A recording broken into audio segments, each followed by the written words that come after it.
ओम श्री गणेशाय नमः। श्रावण मात्यम 13वां अध्याय तिथि मात्यम। हर हर महादेव। ओम नमः शिवाय। श्रावण मात्यम के इस 13वें अध्याय में तिथि व्रत की महिमा का वर्णन किया गया है। भगवान शंकर सनत कुमार जी को बताते हैं कि श्रद्धा और विधि विधान से तिथि के अनुसार व्रत एवं पूजन करने से मनुष्य को अनेक प्रकार के पुण्य और शुभ फल प्राप्त होते हैं। जो भक्त नियम पूर्वक भगवान का स्मरण करते हुए इन पवित्र व्रतों को पालन करता है, उसके जीवन में सुख शांति बनी रहती है और भगवान की कृपा से उसके कष्टों का निवारण होता है।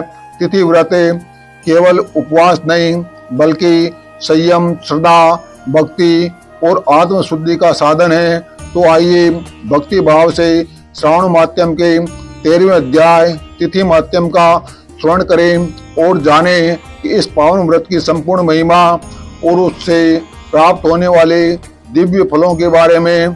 जय भोलेनाथ। हर हर महादेव। हरि ओम।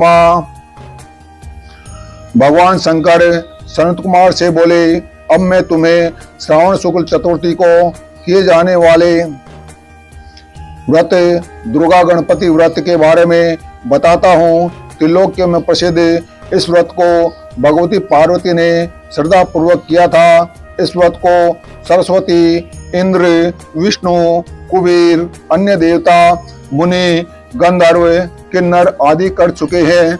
यह व्रत सब प्रकार के पापों को नष्ट करने के लिए किया जाता है। श्रावण शुक्ल चतुर्थी के दिन एक दंत वाले गणेश जी की सोने की मूर्ति बनवाकर सोने के सिंहासन पर स्वर्ण की दुर्वा बिछाकर तांबे के कलश पर स्थापित करनी चाहिए। लाल कपड़ा बिछाकर सर्वतोभद्र मंडल का निर्माण करें, उस पर कलश स्थापित करें।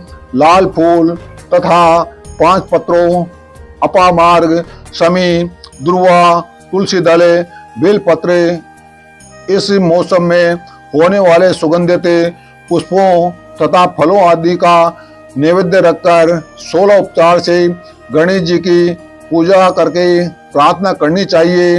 इस स्वर्ण निर्मित प्रतिमा में विघ्न विनाशक गणेश जी का आह्वान करता हूँ। इसमें वे फदारे रत्नों से जड़ित उत्तम स्वर्ण सिंहासन बैठने के लिए देता हूँ। आप इसे स्वीकार करें।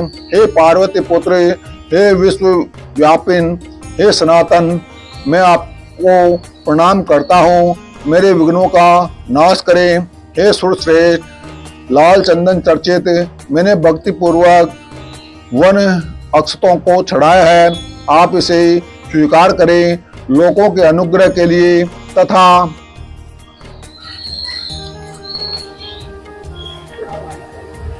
दानों के विनाश हेतु एक दंत ये आपका पतवार है। प्रसन्नता पूर्वक धूप को स्वीकार करें।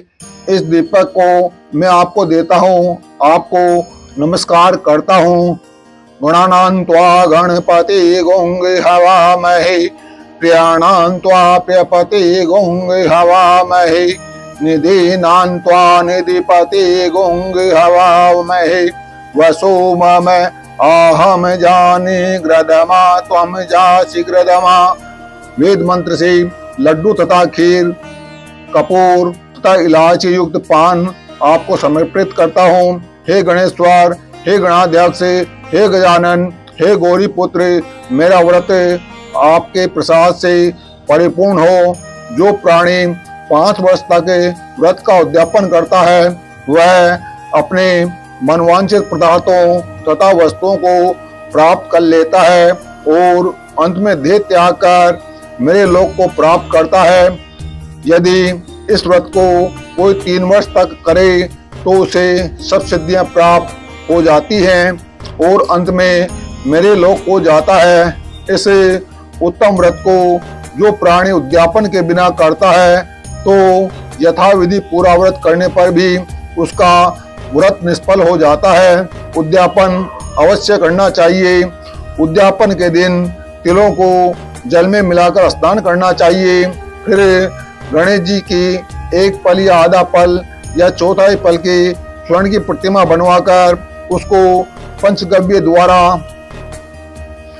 स्नान कराकर दुर्वा से पूजा करनी चाहिए। निम्नलिखित मंत्र द्वारा पूजन करना चाहिए। हे गणाधीश उमासुत विघ्न नाशक आपको नमस्कार है। हे विनायक, हे स्पुत्र, हे सर्व सिद्धि प्रदायक, हे हेमवक्त्र, हे मूषक वाहन, हे कुमार गुरु आपको नमस्कार है। उपरोक्त सभी नामों से अलग अलग पूजन करना चाहिए। पहले दिन अधिवासन करना चाहिए, दूसरे दिन प्रातःकाल हवन करना चाहिए। ग्रह होम कर दुर्वा तथा लड्डू से प्रदान होम करना चाहिए। दूध तथा लड्डू के प्रदान होम के बाद पूर्णाहुति करके आचार्य आदि ब्राह्मणों का पूजन करना चाहिए। अपने सामर्थ्य के अनुसार अधिक दूध देने वाली गाय बछड़े सहित दान करनी चाहिए।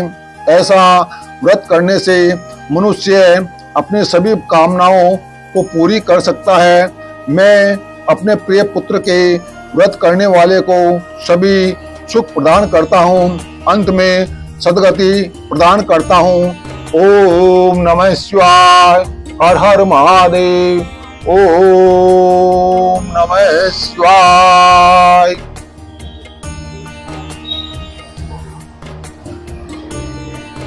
तो उधर बात ना खड़ी की